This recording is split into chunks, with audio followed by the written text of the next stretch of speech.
जय मसीह की। आइए आज की आराधना प्रार्थना के साथ प्रभु के उपस्थिति में जाकर शुरू करते हैं। प्रेमी और दयालु पिता परमेश्वर, धन्यवाद, स्तुति, प्रशंसा, महिमा आपकी हो प्रभु। आज सुबह के समय आपकी स्तुति आराधना करने के लिए, आपके वचन से सुनने के लिए हम जा रहे हैं।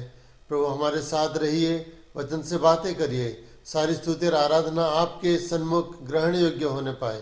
पिता परमेश्वर, हमारे दिलों को, हमारी आत्माओं को और हमारे सारे जीवन को आपके हवाले सौंप देते हैं। पिता परमेश्वर, आप ग्रहण करके हमें आपकी आशीष की दाहिना हाथ हमारे ऊपर रख के हमें आशीषित करिए। पिता परमेश्वर, मेरे सुनने वाले भाइयों बहनों को, जितने भी ऑनलाइन पे जुड़े हुए हैं, हर एक को आशीष दीजिए। इस संसार की जो संकट की परिस्थिति अभी जा रही है प्रभु, इस संकट की परिस्थिति जल्दी से जल्दी दूर करके आप अपने लोगों को चैन के साथ और स्वतंत्रता के साथ आपकी स्तुति आराधना करने के लिए आप अनुग्रह करिए। प्रार्थना सुनने के लिए धन्यवाद। प्रभु यीशु मसीह के मीठे नाम से मांगते हैं स्वर्गीय पिता, आमीन। परमेश्वर कहते हैं कि मैं तुम्हारे लिए चिंता करता हूं, तुम क्यों चिंतित हो। इस भजन को हम गाते हुए प्रभु की स्तुति और आराधना करेंगे। करता हूं मैं तेरी चिंता, तू क्यों चिंता करता है। करता हूं मैं तेरी चिंता, तू क्यों चिंता करता है। आंसुओं के घाटियों में हाथ न छोड़ूंगा तेरा। आंसुओं के घाटियों में हाथ न छोड़ूंगा तेरा। मेरी महिमा तू देखेगा, खुद को मेरे हाथों में दे दे। मेरी महिमा तू देखेगा, खुद को मेरे हाथों में दे दे। तेरी शक्ति में तुझको देता हूँ, चलाऊंगा हर दिन मेरी कृपा में। मेरी शक्ति में तुझको देता हूँ, चलाऊंगा हर दिन मेरी कृपा में। करता हूँ मैं तेरी चिंता, तू क्यों चिंता करता है। करता हूँ मैं तेरी चिंता, तू क्यों चिंता करता है। आंसुओं के घाटियों में हाथ न छोड़ूंगा तेरा। आंसुओं के घाटियों में हाथ न छोड़ूंगा तेरा। सभी तुझको भूलेंगे तो भी, क्या मैं तुझको भूलूंगा कभी। सभी तुझको भूलेंगे तो भी, क्या मैं तुझको भूलूंगा कभी। अपने हाथों में तुझे उठाकर चलाऊंगा हर दिन इस जहां में। अपने हाथों में तुझे उठाकर चलाऊंगा हर दिन इस जहां में।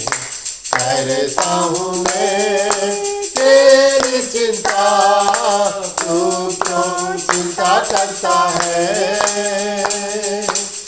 करता हूँ मैं तेरी चिंता, तू क्यों चिंता करता है।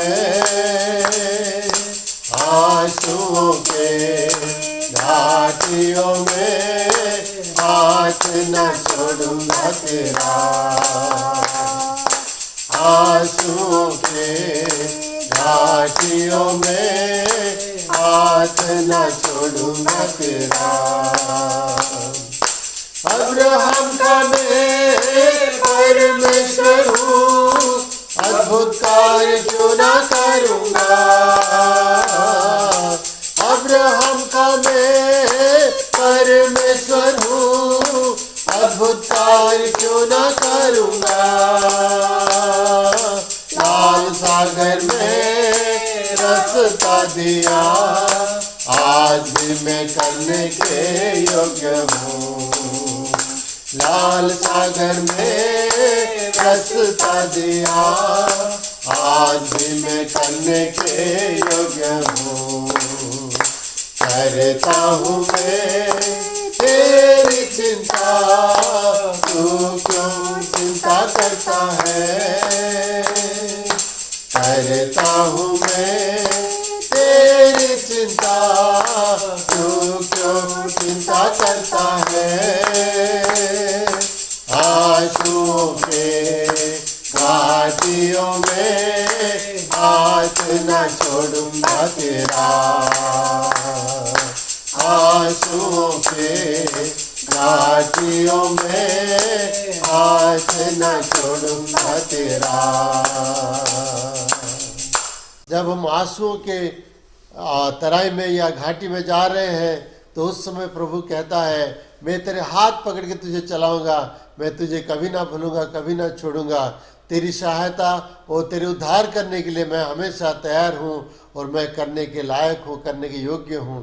पर प्रभु परमेश्वर जरूर हमारे उद्धार और मदद करेगा। प्रभु हम सबको इस भजन के द्वारा आशीष दे और प्रभु हमें जरूर सहायता करेगा। ये हम विश्वास के साथ चलिए वचन को हम सुनते हैं। आज का टॉपिक है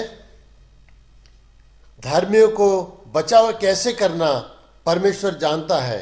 God knows how to rescue godly people.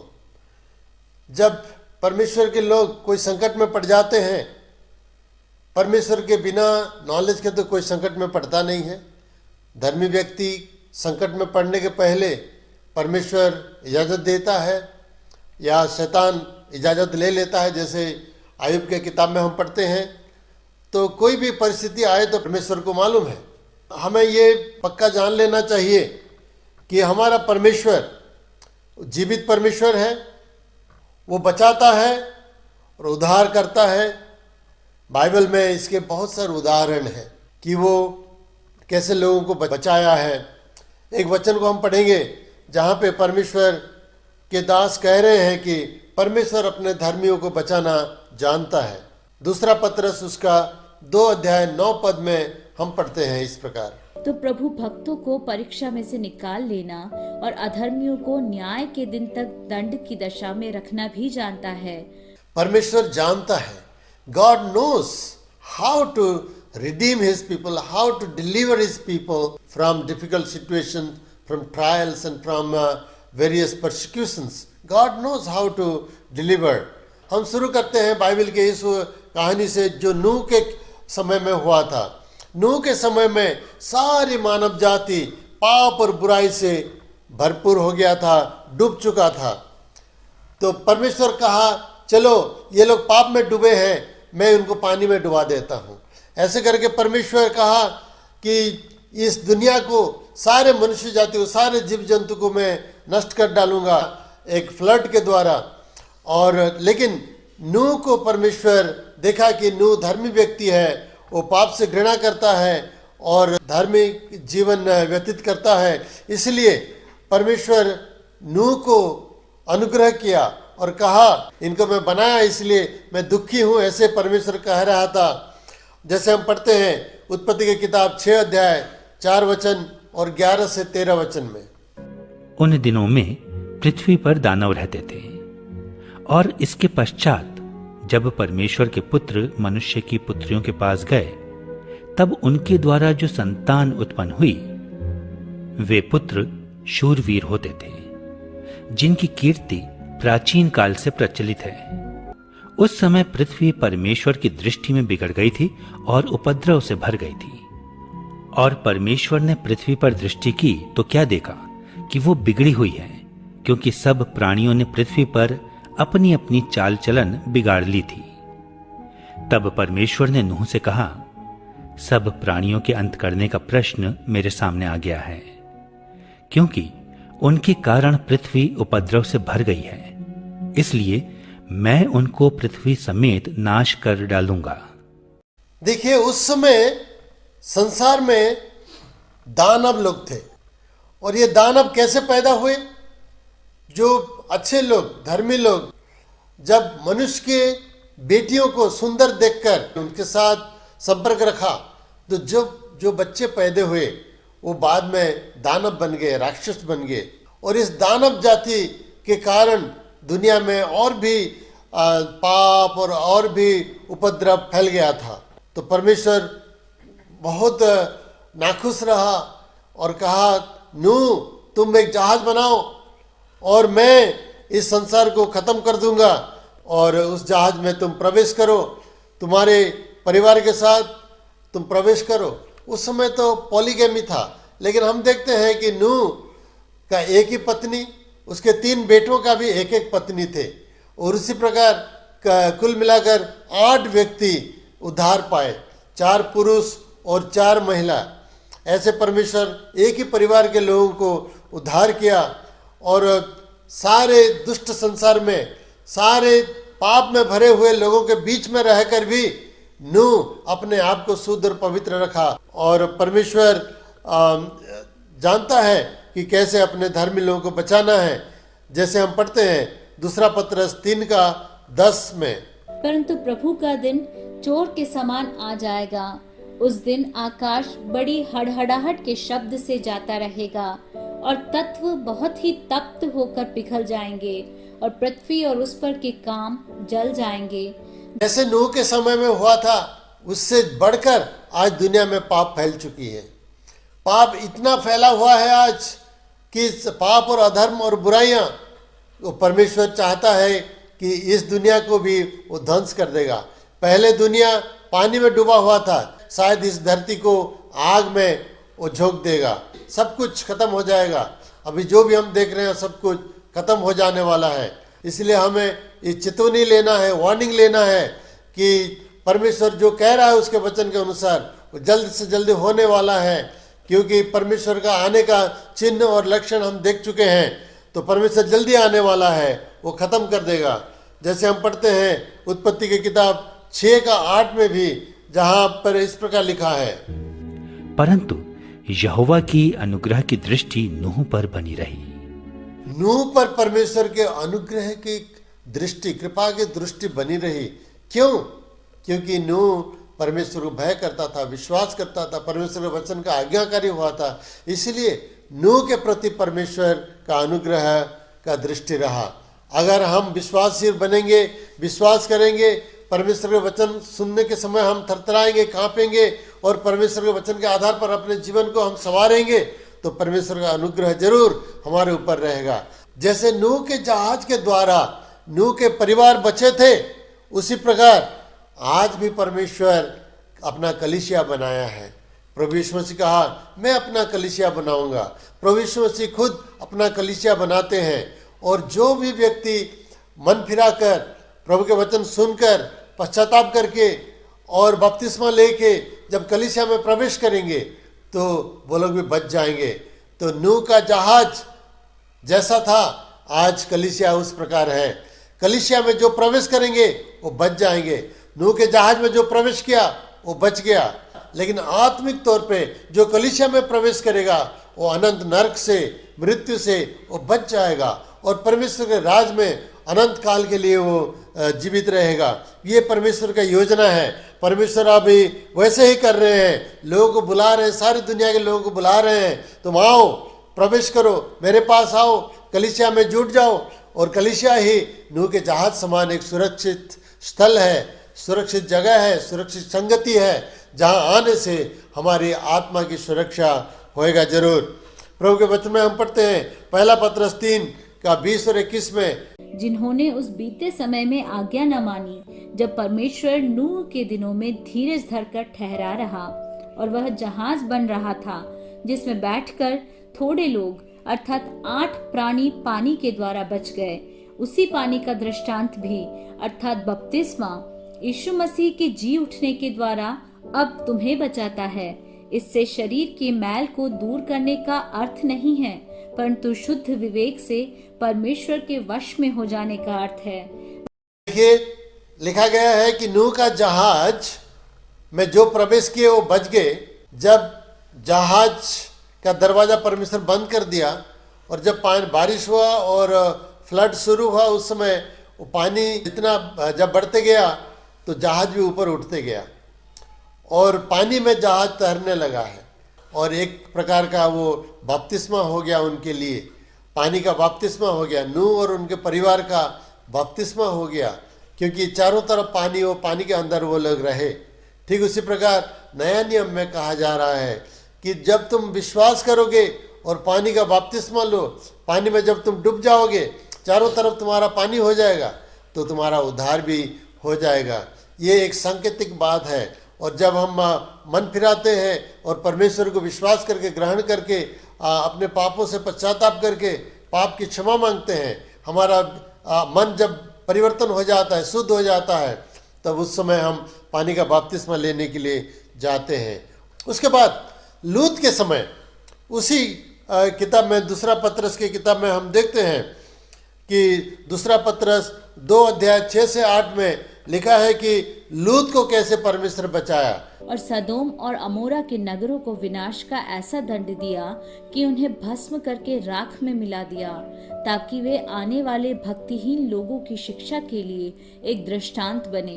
और धर्मी लूत को, जो अधर्मियों के अशुद्ध चाल चलन से बहुत दुखी था, छुटकारा दिया, क्योंकि वह धर्मी उनके बीच में रहते हुए और उनके अधर्म के कामों को देख देख कर और सुन सुन कर हर दिन अपने सच्चे मन को पीड़ित करता था। देखिए, लूत और उसके परिवार, कुल मिलाकर 4 प्राणी जाके सदम और गमोरा में वास करे।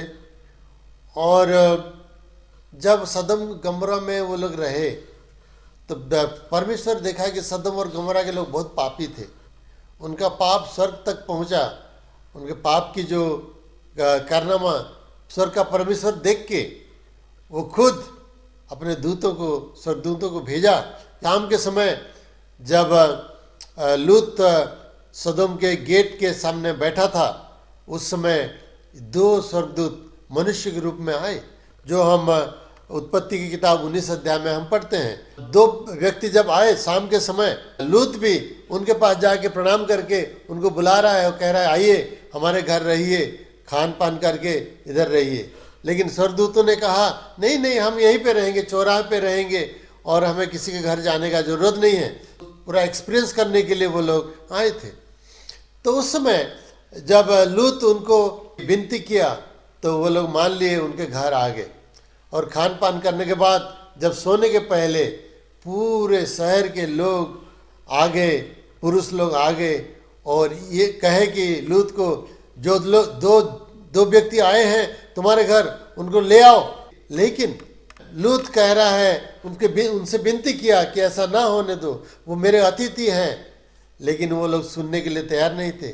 और ये कहानी आप लोगों को मालूम है, परमेश्वर के स्वर्गदूत ने कहा कि देखो लूत, तुम्हारा और इधर कोई है तो उनको बुला के ले आओ और इस शहर से तुम्हें जाना है, क्योंकि इस शहर को ध्वंस करने के लिए परमेश्वर हमें भेजा है। लेकिन लूत तो अपने जो होने वाले जमात थे उनके पास गए और कहे कि देखो परमेश्वर इस शहर को ध्वंस करेंगे, आग से ख़त्म कर देंगे, इसलिए तुम हमारे साथ आ जाओ। लेकिन वो लोग लूत के वचन से प्रतीति नहीं किया, कहा कि यह क्या जोकर है, जोकिंग कर रहा है, तो मजाक कर रहे हो क्या, ऐसा कभी नहीं हो सकता है। लेकिन स्वर्गदूतों ने क्या किया, उनके परिवार के 4 व्यक्ति को हाथ पकड़ के खिंच के ले आया और बाहर ले गया। अंधियारे के समय में, रात के समय में उनको खींच के ले आया, कहा भागो तुम्हारे जान बचाने के लिए, और इस शहर के और देखना नहीं, आगे चलो भागो। लेकिन लूत और उनके परिवार इतना भाग दौड़ करना नहीं चाहते थे, क्योंकि इस सदोम और गमोरा में उनके सारे संपत्ति, उनके जो भी जायदाद था, सब कुछ उधर ही था। इसलिए उनका मन इसके प्रति लगा हुआ था शायद। और लूत के पत्नी तो बिल्कुल ही जाना नहीं चाहती थी, इसलिए जाते समय वो पीछे मोड़ के देख ली और नमक का खंभा बन गया। कि परमेश्वर कैसे लूत को अधर्मियों के बीच में से बचाया। परमेश्वर अपने लोग जहां कहीं भी हैं उनको कैसे बचाया जा सकता है उसका इंतजाम वो करता है। धर्मियों को अधर्मियों के साथ कभी वो नाश नहीं करता है। लूत और उसके परिवार जो प्रभु को जानते थे और प्रभु का धर्म जीवन उनके बीच में थोड़ा बहुत तो था, इसीलिए उनको वो बचा लिया। नूह को बचाया, अब लूत को भी बचाया। और अब हम देखते हैं सद्रक, मेशक और अबेदनीगो जो यहूदी नौजवान थे और बाबिलोन को उनको लिया गया था बंधुआ के रूप में, लेकिन वहाँ बाबिलोन जाने के बाद उनका ज्ञान और बुद्धि और सौंदर्यता देखकर राजा नबूकदनेस्सर उनको उनके सभासद बना दिया था। उनके दरबार में उनको खड़े रहने के लिए एक पंडित के रूप में उनको रखा था।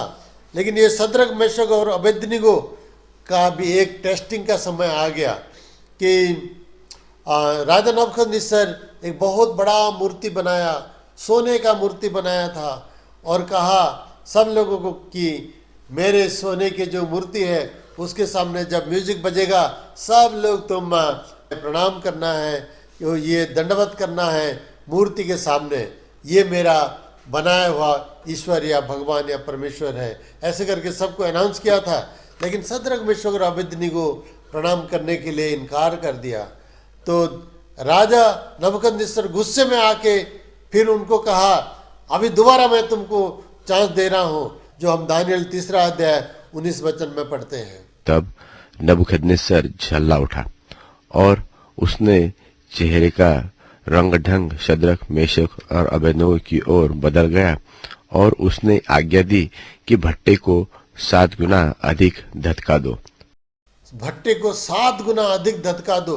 जब सद्रक, मेशक और अबेदनीगो ने कहा कि राजा आपके बनाए हुआ प्रतिमा को हम कभी प्रणाम नहीं कर सकते हैं, आप आग के भट्टी में हमें डाल दो, परमेश्वर का जिसका हम आराधना करते हैं, उपासना करते हैं, वो हमें बचा सकता है, वो बचाएगा भी, और नहीं भी बचाया तो फिर भी हम प्रणाम नहीं करेंगे, हम मर जाएंगे लेकिन प्रणाम नहीं करेंगे। तो नबूकदनेस्सर ने क्या किया?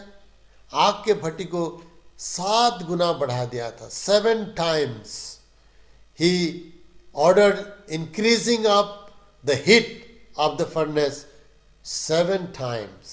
ये जो 7 बार के बारे में हम सोचेंगे तो बड़ा इंटरेस्टिंग है। हम जानते हैं कि राजा नबूकदनेस्सर सद्रक, मेशक और अबेदनीगो को डालने के लिए आग के भट्टी को 7 गुना तेज किया था। 7 times 7 गुना तेज कर डाला था। और उसी 7 गुने के अनुपात से जब राजा नबूकदनेस्सर के दिल में घमंड आ गया तो परमेश्वर उसको एक पशु बना दिया था। 7 साल तक दानियल के किताब में हम देखते हैं जब टाइम्स लिखा जाता है, 7 समय लिखा जाता है, हर समय को एक एक वर्ष माना जाता है। नबूकदनेस्सर खुद एक चिट्ठी लिख रहा है सारे दुनिया के लोगों के पास कि क्या क्या हुआ था उसके जीवन में, कैसे स्वर्ग के परमेश्वर आश्चर्य कर्म सब किया था, उसका एक वर्णन देकर एक चिट्ठी लिख रहा है। क्या क्या घटना हुआ था उसके बारे में वो कह रहा है, जो हम प्रभु के वचन में दानियल की किताब में हम देखते हैं। दानियल की किताब 4:29 से 31 जब पढ़ते हैं, वहाँ पे उसका आखिरी जीवन का कैसा परिस्थिति हुआ था उसके बारे में हम देखते हैं। 12 महीने के बीतने पर जब वह बाबुल के राजभवन की छत पर टहल रहा था, तब वह कहने लगा, क्या यह बड़ा बाबुल नहीं है जिसे मैंने अपने बल और सामर्थ्य से राजनिवास होने को और अपने प्रताप की बढ़ाई के लिए बसाया है? यह वचन राजा के मुंह से निकलने भी न पाया था कि आकाशवाणी हुई कि हे राजा नबूकदनेस्सर, तेरे विषय में यह आज्ञा निकलती है कि राज्य तेरे हाथ से निकला गया है। देखिए, राजा नबूकदनेस्सर को पहले से परमेश्वर स्वप्न के माध्यम से बताया था कि ऐसा ऐसा होने वाला है, और दानियल भी उसको स्वप्न का अर्थ बता के कहा था कि राजा से मेरा विनती है कि कृपया अधर्म को, पाप को परित्याग करके आप धर्म जीवन व्यतीत करिए ताकि ये संकट आपसे टल जाए। राजा नबूकदनेस्सर गर्व से वो भर गया, घमंड से भर गया और कहा, अरे ये राजधानी बाबिलोन मैं ही बनाया हूँ मेरे प्रताप और महिमा के लिए, और कितना अच्छा है। ऐसा वो जब कह रहा था उसके मुंह से बातें खत्म ही नहीं होने था कि स्वर्ग से वाणी आया और स्वर्गदूत अनाउंस किया, हे राजा नबूकदनेस्सर तुम्हारे हाथ से राज गया। और ये जाके इसका दिल परिवर्तन हो गया, मनुष्य का दिल बदल के पशु का दिल हो गया और दौड़ के गया, वो पशुओं के साथ रहा, घास खाने लगा और फिर वापस नहीं आया। 7 साल में उसका नखून बहुत लंबे लंबे हो गए, उसके केस लंबे लंबे हो गए और शरीर में बदबू आया होगा। ऐसे वो उधर ही रहा 7 साल, पशुओं के साथ बिता। लेकिन 7 साल के बाद वो क्या किया, ऊपर को देखा, आकाश को देखा और परमेश्वर की स्तुति और महिमा करने लगा। उसका दिल दोबारा परिवर्तन हो गया। परमेश्वर कहा था कि ऐसा होगा। मैं सोचता हूँ इसमें कुछ ताल्लुक है कि वो आग के भट्टी को 7 गुना 7 टाइम्स वो तेज कर दिया था और ये अभी 7 साल वो ऐसे दंड भोग रहा है।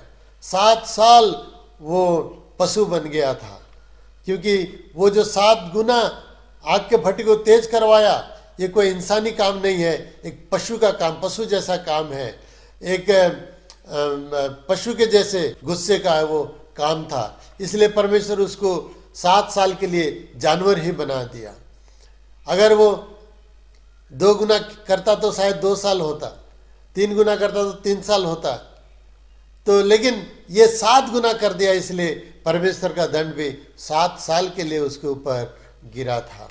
इसलिए हम बहुत सावधान होना चाहिए जब कोई परमेश्वर के दास को हम गुस्सा करते हैं, क्योंकि अगर हम गुस्सा करेंगे तो परमेश्वर का दंड भी हमारे ऊपर उसी प्रकार आ जाएगा। इसलिए मेरे मित्रों, बहुत सावधान रहिए कि आप क्या कह रहे हैं, क्या कर रहे हैं, कैसे सोच रहे हैं, और परमेश्वर के लोग के प्रति आपका बर्ताव कैसा है, उसके प्रति सावधानी बरतना चाहिए। दानियल के किताब में, खुद दानियल के बारे में हम देखते हैं कि दानियल को भी लोगों ने झूठे इल्जाम लगा के या सिंहों के मान में डलवा दिया था। और राजा दारा दानियल को बहुत प्यार करता था, चाहता था, लेकिन उनको बचा नहीं सका, क्योंकि लोगों ने चालाकी से उसके ऊपर इल्जाम लगा के ऐसे कर दिया था कि दानियल को सिंहों के मान में डाल दिया था। और डालने के समय रो रो के कहा था कि दानियल, तुम्हारे परमेश्वर जरूर तुम्हें बचाएगा, जिसकी आराधना तुम दिन रात करते हो, तुम्हारा परमेश्वर तुम्हें जरूर बचा लेगा। दानियल को छोड़ दिया था। राजा रात भर सोया नहीं, खाना भी नहीं खाया और रोता रहा, और सुबह वो सिंह के मान के पास दौड़ के आ गया और रो रो के पूछ रहा है। वचन को हम पढ़ेंगे, दानियल 6वां अध्याय उसका 20 से लेकर 24 तक। जब राजा गड्ढे के निकट आया तब शोक भरी वाणी से चिल्लाने लगा और दानियल से कहने लगा, हे दानियल, हे जीवते परमेश्वर के दास, क्या तेरा परमेश्वर जिसकी तू नित्य उपासना करता है तुझे सिंहों से बचा सका है? तब दानियल ने राजा से कहा, हे राजा, तू युग युग जीवित रहे। मेरे परमेश्वर ने अपना दूत भेजकर सिंहों के मुंह को ऐसा बंद कर दिया कि उन्होंने मेरी कुछ भी हानि नहीं की। इसका कारण यह है कि मैं उसके सामने निर्दोष पाया गया, और हे राजा, तेरी भी मैंने कुछ हानि नहीं की। तब राजा ने दानियल के विषय में बहुत आनंदित होकर उसको गड्ढे में से निकालने की आज्ञा दी, और दानियल गड्ढे में से निकाला गया और उसमें हानि का कोई चिन्ह न पाया गया, क्योंकि वह अपने परमेश्वर पर विश्वास रखता था। और राजा ने आज्ञा दी कि जिन पुरुषों ने दानियल की चुगली खाई थी वे अपने लड़के वालों और स्त्रियों समेत लाकर सिंहों के गड्ढे में डाल दिए जाए। और वे गड्ढे में की पेंदी तक न पहुंचे थे कि सिंहों ने उन पर झपटकर सब हड्डियों समेत उनको चबा डाला। देखिए, दानियल को प्रभु बचाया अपने भक्तों को कैसे बचाना वो जानता है। तो राजा तुरंत खुश होकर दानियल को निकाला और उसके बाद आज्ञा दिया, जो लोग चुगली किए थे, इल्जाम लगाए थे, झूठे इल्जाम लगाए थे दानियल के विरुद्ध में, वो सबको ले आओ, उनके स्त्री बच्चों के साथ ले आके इस सिंहों के मांद में डाल दो। और उनको जब डाला गया तो जिन सिंहों ने पिछले रात दानियल का कुछ हानि नहीं किया था, वो लोग जरूर भूखे थे, और ये लोग नीचे फर्श को छूने के पहले ही ऊपर से झपेट लिया और उनके हड्डियों के समेत तोड़ के उनको चबा डाला। तो परमेश्वर अधर्मियों को दंड देना जानता है, लेकिन धार्मियों को बचाना भी वो जानता है। परमेश्वर न्यायी परमेश्वर है, वो दंड भी देता है, बचाता भी है। तो देखिए दानियल को किसी अद्भुत रीति से बचाया। और भी हम देखते हैं प्रभु के वचन में, दूसरा इतिहास के किताब में हम देखते हैं कि यहोशाफट नामक एक राजा था। वो परमेश्वर को ढूंढने वाला था, भक्त था, वो परमेश्वर के ऊपर निर्भर रखने वाला था, और वो कहता था परमेश्वर पर विश्वास करो और उसके भविष्यवक्ताओं को विश्वास करो। ऐसे करके सारे यहूदा प्रदेश में वो घोषणा किया था। हम प्रभु के वचन में से पढ़ते हैं, दूसरा इतिहास उसका 20 का 22 से 25 आयत में। जिस समय वे गाकर स्तुति करने लगे, उसी समय यहोवा ने अम्मोनियों, मोआबियों और सेईर के पहाड़ी देश के लोगों पर, जो यहूदा के विरुद्ध आ रहे थे, घातकों को बैठा दिया और वे मारे गए, क्योंकि अम्मोनियों और मोआबियों ने सेईर के पहाड़ी देश के निवासियों को डराने और सत्यानाश करने के लिए उन पर चढ़ाई की। और जब वे सेईर के पहाड़ी के देश के निवासियों का अंत कर चुके, तब उन सबों ने एक दूसरे के नाश करने में हाथ लगाया। सो जब यहूदियों ने जंगल की चौकी पर पहुंचकर उस भीड़ की ओर दृष्टि की, तब क्या देखा कि वे भूमि पर पड़ी हुई लोथे हैं और कोई नहीं बचा। तब यहोशापात और उसकी प्रजा लूट लेने को गए, और लोथों के बीच बहुत सी संपत्ति और मनभावने गहने मिले। उन्होंने इतने गहने उतार लिए कि उनको न ले जा सके, वरन लूट इतनी मिली कि बटोरते बटोरते 3 दिन बीत गए। देखिए यहां पे यहोशाफट क्या क्या था, अपने भक्तों को, लेवियों को, प्रभु के संतानों को लेके सेना के अंदर प्रभु की स्तुति आराधना करने के लिए वो नियुक्त किया। सब लोग लड़ाई में गए, लेकिन तलवार चलाने का कोई जरूरत नहीं था, भाला चलाने का कोई जरूरत नहीं था, तोप मारने का कोई जरूरत नहीं था। वो लोग सिर्फ परमेश्वर की स्तुति और आराधना करने लगे। जब परमेश्वर की स्तुति और आराधना करते रहे, उस समय परमेश्वर शत्रुओं को घात करने के लिए वो लोगों को भेजा, और अमोनियों, मोयाबियों खुद जो सेईर या इदोमियों को मारने लगे। अपने आप को मारते मारते, खुद का तलवार, खुद का भाला, और एक दूसरे को मारते मारते वो लोग अपने आप को खत्म किए। तो परमेश्वर क्या करता है, जब हम परमेश्वर पर विश्वास करते हैं, हम जब धर्मी जीवन व्यतीत करते हैं, उसके ऊपर निर्भरशील होते हैं, उसकी स्तुति और आराधना करते हैं, प्रशंसा करते हैं, कोई भी परिस्थिति के लिए हम चिंतित ना होते हैं। प्रभु जैसे कहता है, करता हूँ मैं तेरी चिंता, तू क्यों चिंता करता है, मैं तेरे लिए चिंता करता हूँ, तू क्यों चिंतित होता है। हमारा काम है स्तुति और आराधना करना, उसके राज और धार्मिकता का खोज करना। हम सोचना नहीं है, भय करने का नहीं है, क्योंकि परमेश्वर जानता है हमें कैसे बचाएगा। कोई भी परिस्थिति उसके लिए बड़ी कठिन बात नहीं है। परमेश्वर के लिए बहुत कुछ कठिन कुछ भी बात नहीं है। Nothing is too difficult for the Lord, और बचाता भी है। जैसे हम इस सारे उदाहरण में देखें, बाइबल में बहुत कुछ ऐसा लिखा है, लेकिन आज हम इतने में ख़त्म करेंगे कि परमेश्वर अपने लोगों को बचाने का सामर्थ्य रखता है, ज्ञान रखता है, और वो बचाता भी है अगर हम दृढ़ विश्वास करेंगे। प्रभु की स्तुति और आराधना जब यहोशाफट और उनके लोगों ने किया, तो उस समय परमेश्वर शत्रु को नाश कर डाला। तो स्तुति और आराधना जब हम करते हैं, प्रभु की प्रशंसा करते हैं, प्रभु की आराधना हम जब करते हैं, तो परमेश्वर अपना महिमा और प्रकाश को प्रकट करता है। उसके महिमा और जलाल को प्रकट करके शत्रुओं को खत्म कर देता है और अपने लोगों को माला माल कर देता आशीषों से। तो मित्र, आप क्या समझ रहे हैं? आपका परिस्थिति बहुत बड़ा है, आपका समस्या बहुत बड़ा समझ रहे हैं ना? आपका परिस्थिति कभी परमेश्वर के सामने बड़ा नहीं हो सकता। कोई भी परिस्थिति हो, परमेश्वर जरूर आपको छुड़ा सकता है। इसलिए विश्वास रखना है, परमेश्वर जरूर हमें छुड़ाएगा। तो आइए मित्र, भाइयों और बहनों, हम प्रभु के सामने समर्पित हों और धर्मी जीवन व्यतीत करने के लिए, पवित्रता में चलने के लिए, उसकी स्तुति और आराधना करने की कभी हम कमी ना करें। हमेशा प्रभु की स्तुति और आराधना हम करते रहें और देखेंगे हमारे जीवन में क्या क्या प्रभु करने जा रहा है। अभी संकट के समय है, लेकिन संकट के समय हमें भयभीत नहीं होना है। परमेश्वर पर विश्वास और भरोसा रख के हमें आगे बढ़ना है। परमेश्वर जानता है धर्मी को कैसे बचाया जा सकता, और वो बचाता भी है। इसलिए हमारा कर्तव्य है हम धर्मी जीवन व्यतीत करें। कैसे धर्मी बन सकते हैं? प्रभु यीशु मसीह पर विश्वास करके। हम अपने कार्यों पर निर्भर नहीं रह सकते हैं। हमारा एक ही कार्य है, प्रभु यीशु मसीह के जो संपूर्ण उद्धार के कार्यों पर विश्वास करना है, परमेश्वर पर भरोसा रखना है और अपना पाप मान लेकर उसके लहू हम दावा करके लहू से शुद्ध और पवित्र बने और अच्छे जीवन व्यतीत करने के लिए समर्पित हो।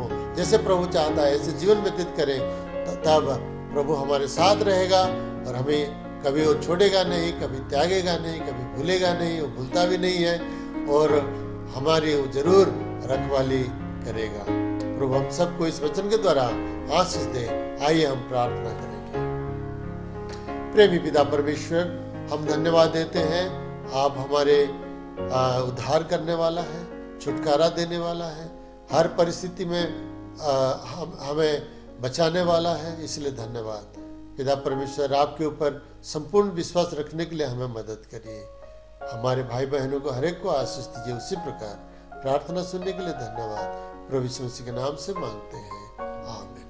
पिता परमेश्वर का प्रेम, प्रभु यीशु मसीह का अनुग्रह, पवित्र आत्मा की संगति और सहभागिता और अनुग्रह प्रभु के दोबारा आगमन तक हम सबों के आत्मा, प्राण और शरीर के साथ परमेश्वर का आशीष होती रहे, आमीन।